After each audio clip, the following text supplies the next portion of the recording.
من اون شهر دورم که دریا نداره، که بی تو غروبم تماشا نداره. من اون شهر دورم پر از جای خالی، پر از آرزوی یه جشن خیالی.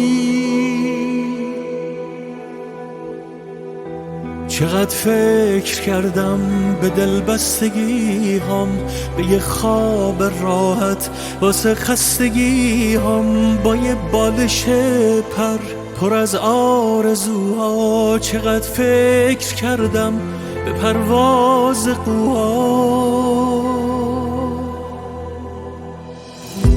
خدا رو چه دیدی؟ شاید پر گرفتیم، شاید خنده هامونو از سر گرفتیم. نگو چی گذشت و نگو چی کشیدیم، شاید شب تموم شد. خدا رو چه دیدی؟ خدا رو چه دیدی؟ شاید جون گرفتم، شاید دست تو زیر بارون گرفتم. تو شاید دوباره به دادم رسیدی، شاید خنده برگشت. خدا رو چه دیدی؟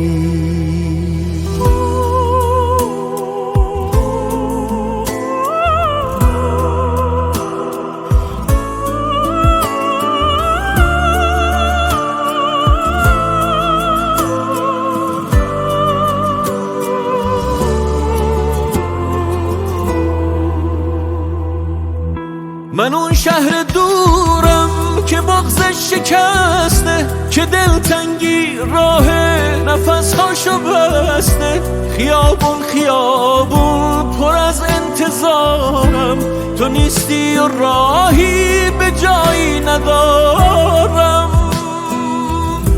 چقدر غم شمردیم، چقدر دل سپردیم، پریدیم و هر بار به دیوار خوردیم. خوشی دورمون زد، بلا دورمون گشت. غمامو بغل کن، شاید خنده برگشت. خدا رو چه دیدی؟ شاید پر گرفتیم، شاید خنده هامونو از سر گرفتیم. نگو چی گذشت و نگو چی کشیدیم، شاید شب تموم شد. خدا رو چه دیدی؟ خدا رو چه دیدی؟ شاید جون گرفتم، شاید دست تو زیر بارون گرفتم. تو شاید دوباره به دادم رسیدی، شاید خنده برگشت. خدا رو چه دیدی؟